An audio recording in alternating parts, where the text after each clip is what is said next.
ಮೈಸೂರಿನಲ್ಲಿ ಗೆಲುವು ನಮ್ಮದೇ, ಇದರಲ್ಲಿ ಯಾವುದೇ ಅನುಮಾನ ಬೇಡ ಅಂತ ಸಿಎಂ ಕುಮಾರಸ್ವಾಮಿ ಅವರು ರಿಯಾಕ್ಟ್ ಮಾಡಿದ್ದಾರೆ. ಮಂಗಳೂರಿನಲ್ಲಿ ಮಾತನಾಡಿದ ಅವರು, ಚುನಾವಣೆ ನಡೀತಾ ಇರೋದು ಮಂಡ್ಯದಲ್ಲೇ ಅನ್ನೋ ಹಾಗೆ ಮಾಧ್ಯಮದವರು ಬಿಂಬಿಸ್ತಾ ಇದ್ದಾರೆ ಅಂತ ಕಿಡಿಕಾರಿದ್ರು.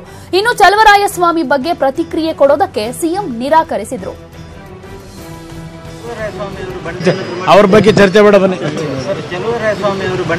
ಅವ್ರ ಬಗ್ಗೆ ಚರ್ಚೆ ಬೇಡ ಬನ್ನಿ, ಅವ್ರ ಬಗ್ಗೆ ಚರ್ಚೆ ಬೇಡ ಬನ್ನಿ, ಅವ್ರ ಬಗ್ಗೆ ಚರ್ಚೆ ಬೇಡ ಬನ್ನಿ. ಮಂಡ್ಯ ಚುನಾವಣೆ ಬಗ್ಗೆ ಮೇ 23ಕ್ಕೆ ಮಾತಾಡ್ತೀನಿ.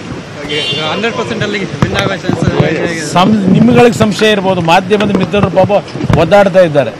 ನಾನು ಈಗ ಹೇಳಿದ್ದೀನಲ್ಲ, ಮಂಡ್ಯದ ಬಗ್ಗೆ ಏನಾದ್ರು ಚರ್ಚೆ ಮಾಡಿದ್ರೆ ಆ ಸ್ಕ್ರೀನ್ನಲ್ಲಿ ನಾನು ನಿಮಗೆ ಉತ್ತರ ಹೇಳ್ತಾ ಇರ್ತಕ್ಕಂಥದ್ದು ಒಂದು ಕಡೆ, ಇನ್ನೊಂದು ಕಡೆ ನಮ್ಮ ವಿರೋಧಿ ಕ್ಯಾಂಡಿಡೇಟ್ ಮುಖ ಹಾಕೊಂಡು ಕೂತಿರ್ತಾರೆ. ಇದು ಒಂದು ಪ್ರಚಾರ ಅಂತ ಕರೀತಾರೆ. ಮೈಸೂರಿನಲ್ಲಿ ಬಿಕ್ಕಟ್ಟು ಶಮನಕ್ಕೆ ಕಾಂಗ್ರೆಸ್ ಹಾಗೂ ಜೆಡಿಎಸ್ ನಾಯಕರು ಸರ್ಕಸ್ ಮಾಡ್ತಾ ಇದ್ದಾರೆ.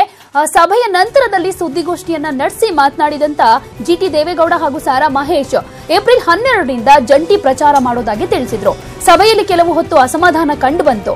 ಸುದ್ದಿಗೋಷ್ಠಿಯಲ್ಲಿ ಮಾಜಿ ಸಚಿವ ತನ್ವೀರ್ ಸೇಠ್ ಯಾರು ಹಿಂದೆ ನಿಲ್ಲಬೇಡಿ, ಮುಂದೆ ಬನ್ನಿ ಅಂತ ಹೇಳಿದಾಗ ಜೆಡಿಎಸ್ ಮುಖಂಡ ನಾರಾಯಣಗೌಡ ಗರಂ ಆದ್ರು. ಈ ವೇಳೆ ಮಾತಿನ ಚಕಮಕಿ ಕೂಡ ನಡೆಯಿತು.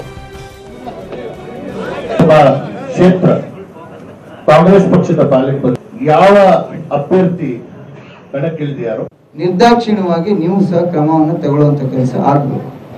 ಆಗ ಮಾತ್ರ ನಮ್ಮಿಬ್ಬರ ಇಲ್ಲಿ ಮಂಡ್ಯ ಕ್ಷೇತ್ರ ಇಡೀ ನಮ್ಮ ಜೆಡಿಎಸ್ನ ಅಸ್ತಿತ್ವದ ಪ್ರಶ್ನೆ. ಅದೇ ರೀತಿ ಮೈಸೂರು ಮತ್ತೆ ಕೊಡಗು ಕ್ಷೇತ್ರನೂ ಸಹ ಕಾಂಗ್ರೆಸ್ನ ಅಸ್ತಿತ್ವದ ಪ್ರಶ್ನೆ.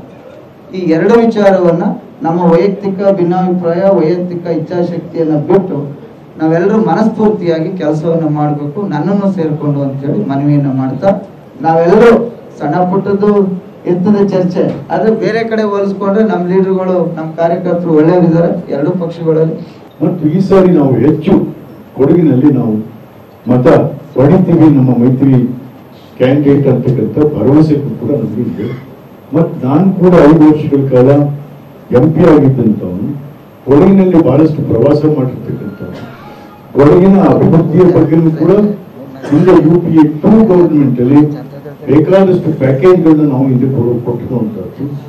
ನಮ್ಮ ನಾಯಕರಾದಂಥ ಸಿದ್ದರಾಮಯ್ಯನವರು ನನ್ನಾದಿಯಾಗಿ ನಮ್ಮ ಘಟಾನುಘಟಿ ನಾಯಕರೆಲ್ಲ ಸೋತೋದ್ವಿ.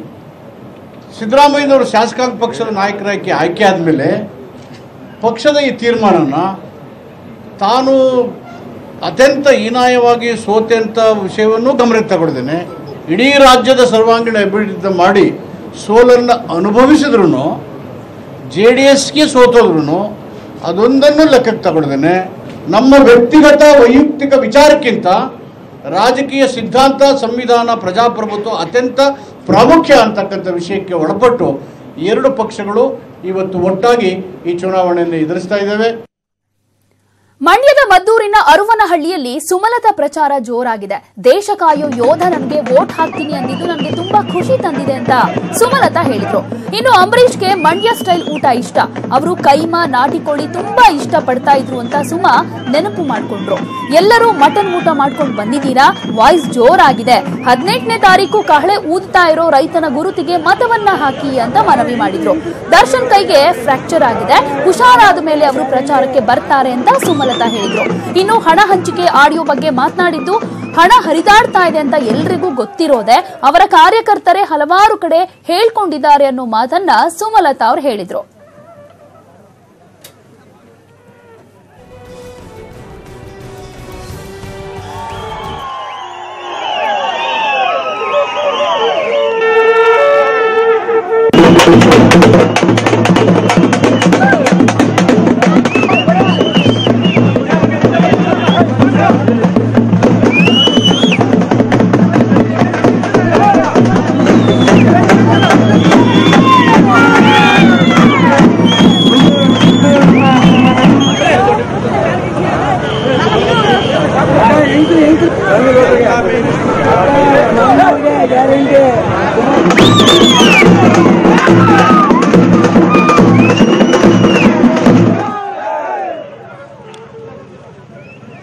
ತುಂಬ ಖುಷಿ, ಯಾಕೆಂದರೆ ಅವ್ರಿಗೆ ಟಿಪಿಕಲ್ ಈ ಮಂಡ್ಯ ಸ್ಟೈಲಲ್ಲಿ ಮಾಡೋ ಒಂದು ಅಡುಗೆ ಅಂದರೆ ತುಂಬ ಇಷ್ಟ ಆಯಿತು ಅವ್ರಿಗೆ.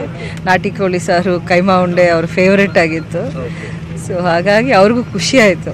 ಹಣ ಹಂಚಿಕೆ ಅನ್ನೋದು ಮಾಡ್ತಿದ್ದಾರೆ ಅನ್ನೋ ಮಾಹಿತಿ ಎಲ್ಲ ಕಡೆಯಿಂದನೂ ಬರ್ತಾನೆ ಇದೆಯಲ್ಲ, ಅದರಿಂದ ಅದು ಇಲ್ಲ ಅಂತ ಅವ್ರು ಹೇಳೋಕ್ಕೆ ಸಾಧ್ಯ ಇಲ್ಲ. ಯಾಕೆಂದರೆ ಅವರ ಕಾರ್ಯಕರ್ತರೇ ಅಲ್ಲಲ್ಲಿ ಹೇಳ್ಕೊಂಡು ಓಡಾಡ್ತಿರೋದು.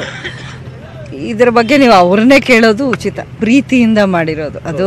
ಎಲ್ರಿಗೂ ಆ ವಿಷಯ ಗೊತ್ತಾಗಬೇಕು ಅಥವಾ ಎಲ್ಲರ ಕೈಲೂ ಓಟ್ ಹಾಕಿಸ್ಬೇಕು ಅನ್ನೋ ಒಂದು ಅವರು ಇನ್ಸ್ಪೈರ್ಡ್ ಆಗಿ ಮಾಡಿದ್ದಾರೆ.